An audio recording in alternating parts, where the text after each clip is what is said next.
Everyone. Today, tonight, we're going to go over the new Hardwire PDM. This is going to be part one of programming one of these things and what this thing can do. So let's go take a look at the software. So the software comes to you on a little flash drive or download it from the interwebs.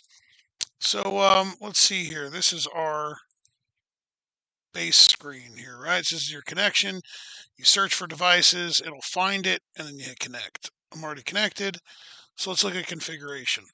So this is already, let's go there, general. There you go. So this will be the screen that pops up.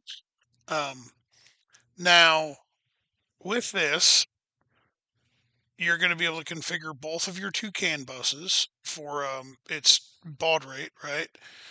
Turn terminating resistor on, off, whatever you want to do here. The cool thing about this is it's got two CAN buses and it can talk to two different things at two different speeds at the same time. So my CAN bus 1 is actually working with Holley EFI, and CAN bus 2 is with a Blink Marine 15 button keypad with two rotary dials. So a lot of questions are going to come about the Holley CAN bus, and that's going to be available from us, and I'm going to have to program it for you, and it's a good bit of work. But we will be offering it, to customers who want to buy a PDM and whatnot. So let's just go straight down the road here, right? So here's inputs. Now, this PDM has 16 hardwired inputs, okay? Now, let's just look at this here. Collapse this. Right now, I'm online with this unit, so enable it. I'm going to turn it off. There we go. All right. So, we have 16 hardwired inputs right here. And if you want to know where they belong and what they go to Pin Manager, and we look DTM black. Input number 1 is right here, right there. So what we can do is if we go back to configuration, input, let's call this switch 1, right? And then we go over here to Pin Manager. There's switch 1, right? And then if you wanted to, you could put some notes in here and call this like neutral, right? Neutral safety or something like that. So there you go. There's your note. That's switch 1. So you assume that you've wired this to your neutral safety switch. So now what we need to do is we need to enable this and we need to expand. So is this a momentary switch? Well, yes, because anytime that this switch is engaged, it's on. If it's a 12 volt, it's active high. We have a threshold voltage. We have a hysteresis voltage.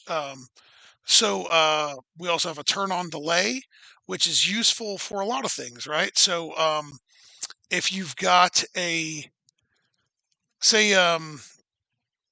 got your, for instance, my employee Justin's car, we used a 2016 Camaro column, and the key is kind of whatever he did, but the key's a little janky, and you could bump the starter by accident by rolling it too far forward. The slightest tap engages the starter, right? So we put a turn on delay. We use a smart wire with it, but there's your turn on delay, and we put like a half a second turn on delay. So even if you bump it, it is what it is, right? So we would make this a momentary active high because it's a 12 volt input. We send that, and then this gets programmed into the PDM, right? So notice it's off now, right? So there you go. That it's reading 0 voltage. I have nothing wired to input number 1. So it's showing us no voltage. The reason you have voltage here is just because they're off and they're pulled down, or they're pulled up with a pull-up resistor. So this is active high, which means it's active with over 6 volts. And then it gets pulled down to ground here with this resistor. So that's how you set up your inputs. You can set up all 16 of them. You wire them up to the bump start switch underneath the hood. Maybe you have a turn signal switch in the car, so like you could have left turn on one, right turn on the other. Maybe you have a hazard switch. Maybe you have a foot operated high beam switch. in an older car, you run all these over to that, right? So all your hardwired inputs, you go over here to inputs, wire them up. Next, we have outputs. So this is what we're actually sending voltage out to, right? So, hold on, let me collapse this. There we go. So there is 28 outputs, hence the name PDM28. Okay, so that means that there is 28 pins on this unit that will send out battery voltage or ground to whatever device you want to run, right? So this is output number one. If you don't know where output number one is, you just go over here to Pin Manager, and right there, let's see, there's output one. Notice I'm clicked on it, and it even lights it up right here and says, hey, to be in this wire, or this pin right here in this connector. So when you buy these from us, they'll come with a pinout sheet as well, and an Excel version so that you can jot down your notes. And I leave like a spot in there for like wire color and a couple other like the lengths and whatnot. Um, Side note, we will also be offering a flying lead harness for this system, which will come out with pinout sheets with the wire color, the length that's already on it, and what gauge it is to so it'll be literally just drop it in the car, start running wire to where you need it to go, cut it to length, and add grounds and terminate, good to go. So I know I made that sound really easy. Most of you guys are probably very intimidated by that, but it's actually not that hard. This makes wiring a car way easier. PDM makes wiring a car way easier. In fact, when we wire cars here in-house, if we're using a PDM, we quote the job anywhere between 10 and 12 hours less than what we would if we weren't using a PDM. And the reason being is that its flexibility is so much better than using relays or relay boards or whatnot, right? So anyway, we found our output one. We go back over here to configuration, output one. So I already made an output. It's called light, right? I got a little light here on my desk um, that I've been turning on and off with, a whole bunch of different stuff. So let's right now notice the HS is the high side, right? So if we want that pin to send out battery voltage to that output, we're going to program the on conditions for the high side, right? So if we wanted to program the on conditions for the low side, we could do that as well. So right now, let's just focus on the high side, right? So if I want to test it, I can. Boom, it just turned my light on. Notice it's drawing 0.95 amp. There's the voltage, yada, yada. Turn it off. Boom, it's off. Okay. So expand. That's a good quick way to just test your wiring, right? So if you've got it all wired up and you wrote down all your notes, now you come in here to program it. There you go. So outputs. This is very cool. I really like how they do this. Okay. So you've got, this is like your fuse information, right? So a low fuse, a high fuse. So a low fuse of 0.00 means if it doesn't draw at least 0.00, there's a problem, right? That's useful. You can think about how you would use that, but that's useful. A high fuse of 3 amp, this thing's only drawing like 1.5. And then a peak fuse of 10 amp, right? So we have a peak fuse time of 0.0. We have a high fuse. Think about it this way: like your high fuse is kind of like a slow blow, right? Like a typical fuse that you would use in a car. A peak fuse is if it reaches this, it shuts off immediately, right? Then we have an amount of clear time. Then we have how many retries it's going to take to turn that output back on. After the fuse is like kind of cleared itself, right? We also have a stay on time, so like we can increase our stay on time. This is useful for like scavenge pumps, right? So say you turn on your car, it's running, blah blah blah. You shut the key off, or you kill the ignition. Well, you didn't kill the power to the PDM. You just killed the ignition. So if you kill the ignition, and whatever your on parameters are, or they're not met anymore, it'll continue to stay on for this amount of time, right? So we'll set that. There you go. We'll set it to 7. There we go. And my computer's a little bit bogged down. I have a ton of stuff open, so this software's kind of a little lazy right at the moment. So before we get into the programming of this, we go can input 7, which is RPM value greater than 2500. Actually, let's not use that one. Let's use can keypad 1, button 1, dial position is greater than 1. So there we go. I just turned it on. You can see it's on. I just turned it off. Okay. Now, 4, 5, 6, 7. There you go. It's on. So it's keeping that it is keeping that output on for an extended period of time after you let go of it. So, like I said, it's useful for those scavenge pumps, right? So you shut the car off, and maybe you shut it off at the stripe or whatever, and you want to just draw all the oil out the bottom of that turbo or out of that turbine, the bearing housing. This is kind of like your little turbo timer here. So you can set that for whatever you want. You can also have a turn on delay, like we spoke about earlier, with inputs. You could have a turn on delay for your output, right? So let's just say your I don't know, whatever, your trans fan, if you're going to set it to come on above 100 degrees, well, if it flips a little bit between 100 and 101 and 99 and 100, because temp sensors do that, right? Because they're resistance values, and typically some of the temp sensors have huge ranges, so they're not exactly like dead nut accurate. So if you set this thing to come on above 100, well, once it reaches 100.001, it's going to turn on. There's a good chance that it's going to come back, it's going to flicker to 100 or 99.999, right? So a little turn on delay will stop the fan from going vrr, vrr, vrr, vrr, vrr, vrr. Anyway, that's useful. Keep that in mind. Okay, so programming the output, right? So it's pretty easy. It's just kind of word logic, right? Output 1, high side is on if, and I set this up already, can input 7, which is an RPM value, is greater than or equal to 2500, right? I also have a flasher built in here, right? So, and I'll show you. I'm going to just dial up my little RPM simulator here. And there we go. It's on, right? So there we go. It is on. And then I dial it back. Oh, I got my 7-second timer. So I got to turn that off. So there we go. Okay, so stay on time is not going, it will override your timer if the stay on time is longer than your timer, right? So what we need to do is send that config, turn it off, and let me show you a flasher how that works. There we go. All right, so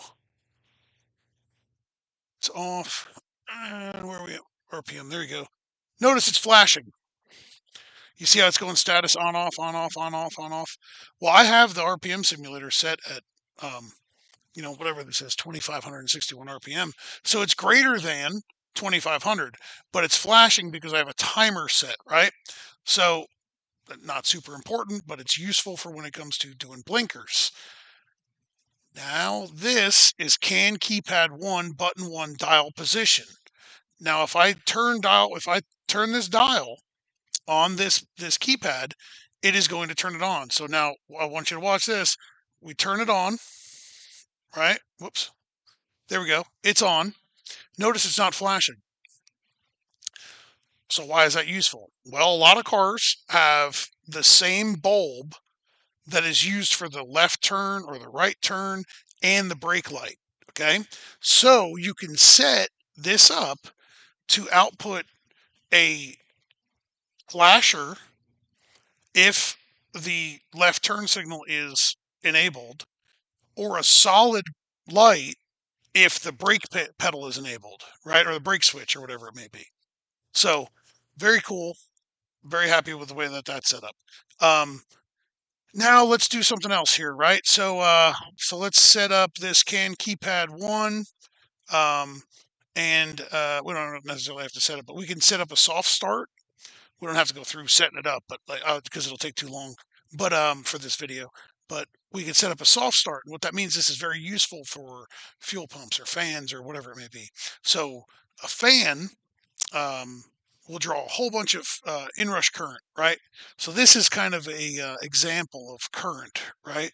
So when you first bump that fan on, older cars you'd see it, or cars with a weak battery or whatever, you'd bump that fan on and you'd hear the the engine kind of pull down, or you'd see voltage, the lights dim real briefly, and then they'd come up, right? Well, what this does, soft start, what it does is it slowly ramps voltage up to that fan. So the fan will slowly build up to 100%. And that's based off of this setting right here in milliseconds, right?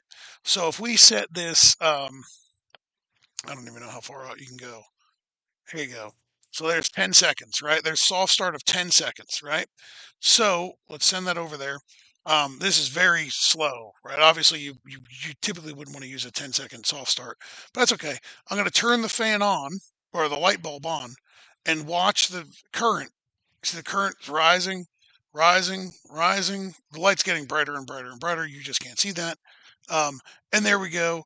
Now we're at full voltage being sent out to the light bulb, and it's drawing its peak current. So I turn it off. There we go. It's off. Notice the reason it turned right off is because I turned off my stay on time. And now let's go ahead and do it again, right? So you can see it, right? So there's current. Let's keep an eye on current. Bingo, it's on, and it's slowly ramping up. So very, very, very useful for fans, pumps, that kind of nature, right? So a lot of people use the Ford Taurus fan, and you have to fuse the damn thing for like 80 amps, and because like the moment you kick it on, the thing is pulling a boatload of amperage. But if your electrical system can deal with that big input of it, once it settles off and it's at full speed, that fan's only drawing like 30 amp. Well, if you do a soft start with that fan, now you don't need to treat that thing as if it's the hog that it actually is, right? So very cool, big fan of that, right? Um, so that is soft start. Then you can also map this with duty cycle, right? So like if you wanted to, you can PWM all of these outputs. Like I stated in my last video, um, all of these outputs can be PWM'd at 1,000 hertz. So you can pulse width every output up to 1,000 hertz. And what you're doing here is you can map out, right, whatever variable you want. Okay. So RPM, like if we wanted to, as RPM increased, we would enable mapping, and we would key in RPM values to go from 0 to 100%. So, and we would turn a light on and off, brighter or darker, whatever. So, very useful um, for a lot of things. And you just have to kind of think about what you would want it to do. Um, a fan is the number one thing that I keep coming back to, and it's because you don't need a fan to run wide open when it's 150, but you may need it to run wide open when it's 190, right? Again, it's all built in here, so no need to go out and buy an extra $150 fan controller. No, you know what I mean? So it's all here. You set this thing up however you want. It does I mean, this thing's very, very powerful. So it's a quick rundown on outputs.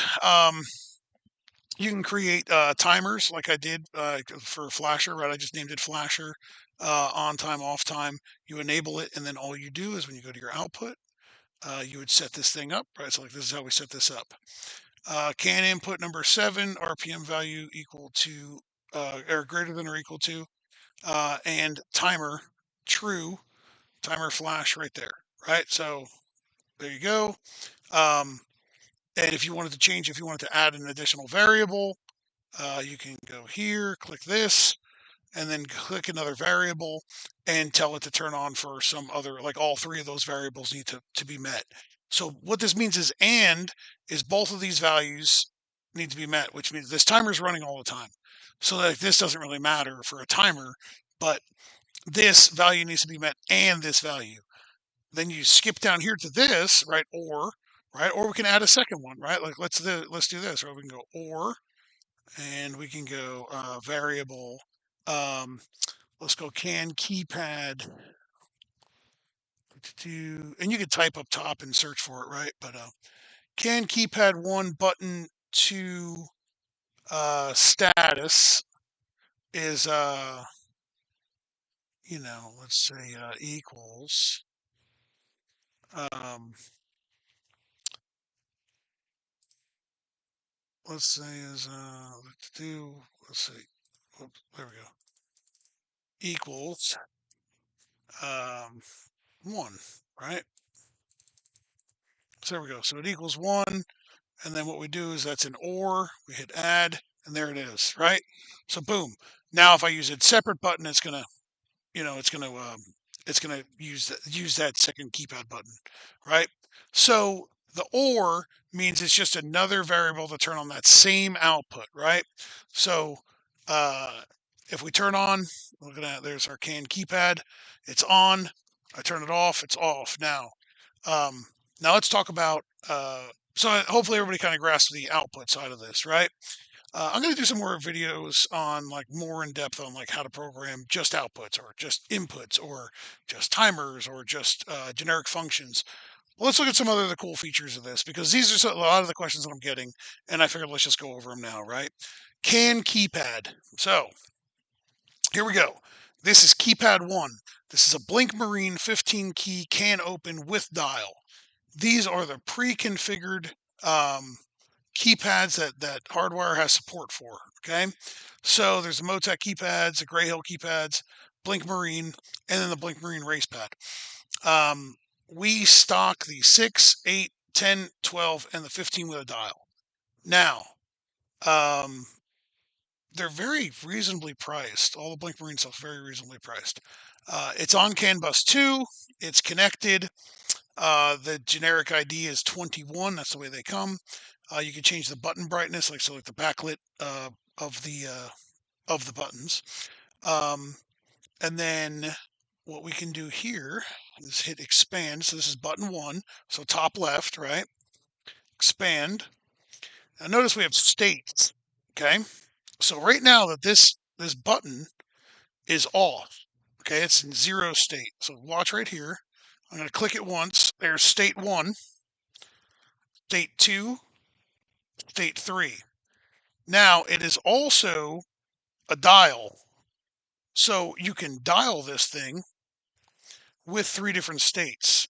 The dial is a variable, right? So we have a minimum and maximum. We can make it a 10 position. We can make it a 16, all the way up from 0 to 16, right? The LED offset is just where the LED starts, right? So wherever your 0 point is for your LED, in the 360 degrees. So 0, when LED offset is 12, it puts the LED starting point at 12 o'clock. So um, anyway, so yeah, multiple states. You have multiple colors for each state, right? So let's look at this one, right? Here's keypad 2 or keypad 1, button 2. We have 3 states right here. Off state is red, state 1 is violet. So I click the button right there.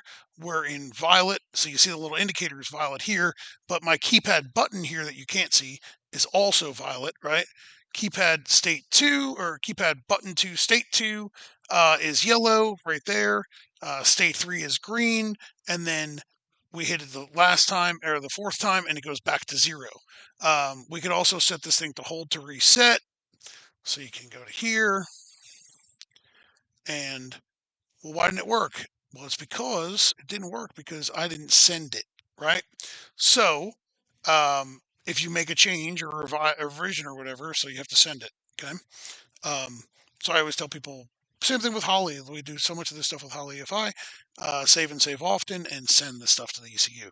So that is keypads with button presses and dials and whatnot. So yeah, this thing's pretty awesome. There's a bunch of stuff in here in CAN inputs. If you've got a ECU that's not Holly EFI, maybe they publish the data stream, maybe they don't, maybe they give you a DBC file, I don't know. But with Holly, we have deciphered the stuff for Holly, and we have made it work. So it's not very easy to do, but I've kind of got it nailed down. So we'll offer it to our customers. There'll be a small fee associated with it, just because it takes a little bit of time for me to program it for you. It's not just copy and paste type of thing. I'll need your ECU serial number in order to program it properly. So Another cool thing, you can have multiple keypads all on the same CAN bus, right? So you could have, now this is obviously not, I've only got one keypad on here, but you could have multiple keypads daisy chained across CAN bus. Um, they just need separate IDs. So, oh, sorry, I'm a little tired. Um, all right, real quick, I talked about it in my last video. All these outputs are rated for 20 amp, 20 amp, 20 amp. These are rated for 30. So, the question that's come up and the commentary that's come up. People have told me in my YouTube channel and via Messenger that DTM pins are rated for 7 amp, DT pins are rated for 13 amp, DTP is rated for 25. Great. I'm very well aware. I've known that for a very, very long time. Now, amperage wise, if you were to look up the stringent testing that Deutsch went through to figure out what its rating was, um, it's a little absurd, right? So when you go to wire this thing, first off, if you put your brake lights here and your left turn here, right turn here, whatever, um, they're all drawing less than an amp, right? If you've got a device that's drawing, say, 25 amp, put it over here, right?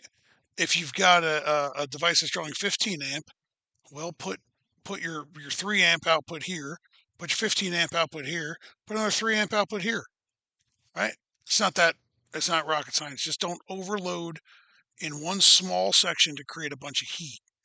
The other thing is that they're rated at that amperage at, I believe, 130 degrees Celsius. So you're probably going to have a worse time than worrying about what your pin is rated to at 130 degrees Celsius. There's probably going to be bigger problems, is what I'm getting at, right? Because I don't know about you, but I don't want to be in 130 degrees Celsius temperature. Anyway, um, hopefully this answers some stuff for y'all. Our website is HCR Innovations. You can hop on there, order up a PDM28. We also have the 15, the PDM15 and the PDM25 as well. They're on the website. We're still working on keypads. The awkward thing about keypads is that you have to pick out your icons. Um, we just put in a pretty big bulk order of icons so that we hopefully can just fulfill whatever you need. Um, but there's like thousands and thousands of different icons that you can, or well, I shouldn't say thousands and thousands. There's hundreds, multiple hundreds of icons that you can select. And we're just going to put together like a little motorsport pack, like what we feel like is going to be the most common stuff that you'll use, and then ship them out with that. So the icons are also removable. They're not sticky backed, so like they kind of hold in the little rubber cover on the keypad. All right. Hopefully y'all learned something. Let me know what y'all think, and again, head on over to our website and let us know if we can help you. See ya.